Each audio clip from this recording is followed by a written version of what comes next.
মুকুল রায়ের বিধায়ক পদ খারিজ। কলকাতা হাইকোর্ট মুকুল রায়ের বিধায়ক পদ খারিজ করলো।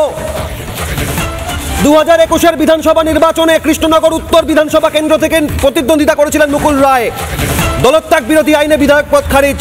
বিধানসভার অধ্যক্ষের সিদ্ধান্ত খারিজ করলো কলকাতা হাইকোর্ট। কৃষ্ণনগর উত্তর বিধানসভা কেন্দ্র থেকে বিজেপির টিকিটে লড়াই করে জয়লাভ করেছিলেন মুকুল রায়। তারপর দল ত্যাগ করেছিলেন, তাই দলত্যাগ বিরোধী আইনে মুকুল রায়ের বিধায়ক পদ খারিজ হলো। বিধায়ক পদ খারিজ করলো উচ্চ আদালত কলকাতা হাইকোর্ট।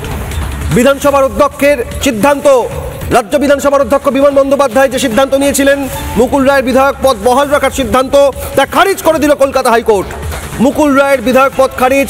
2021-এ কৃষ্ণনগর উত্তর বিধানসভা কেন্দ্র থেকে বিজেপি প্রার্থী হয়েছিলেন মুকুল রায়, জয়লাভ করেছিলেন, কিন্তু তারপর দল বদল। প্রিয়াঙ্কা আমাদের প্রতিনিধি আরো বিস্তারিত জানাবেন, রয়েছেন সরাসরি। প্রিয়াঙ্কা, একেবারেই দেখো অভিক, ইতিমধ্যেই যা উঠে আসছে হাইকোর্টের তরফ থেকে এই মুহূর্তে যা অর্ডার উঠে এসছে, বিচারপতি দেবাংশু বসাকের ডিভিশন বেঞ্চের স্পষ্ট নির্দেশ, মুকুল রায়ের বিধায়ক পদ খারিজ করা হলো। কলকাতা হাইকোর্টের তরফ থেকে নির্দেশ দিয়েছেন বিচারপতি দেবাংশু বসাকের ডিভিশন বেঞ্চ। এবং বিচারপতি দেবাংশু বসা এই দলত্যাগ বিরোধী আইনে এই মামলা করা হয়েছিল।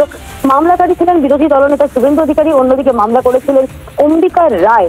মুকুল রায়কে পিএসসি চেয়ারম্যান, যখন মুকুল রায় পিএসসি চেয়ারম্যান ছিলেন, তারপরেই তিনি তৃণমূলে যোগদান করেও পিএসসি চেয়ারম্যান পদে ছিলেন এবং সেই সিদ্ধান্তকে চ্যালেঞ্জ করা হয়েছিল। অর্থাৎ পাবলিক অ্যাকাউন্ট কমিটিতে মুকুল রায়কে রাখাকে চ্যালেঞ্জ করে দায়ের করা হয়েছিল মামলা। সেই মামলাতেই আজ কলকাতা হাইকোর্টে দীর্ঘদিন এই মামলার শুনানি চলেছে। প্রথমে এই মামলা বিধানসভার স্পিকারের কাছে গেছিল। বিধানসভার স্পিকারের একই রায় থাকাতে পরবর্তীকালে সেই মামলা ফের কলকাতা হাইকোর্টে আসে এবং সেই স্পিকারের সিদ্ধান্তকে চ্যালেঞ্জ করা হয়।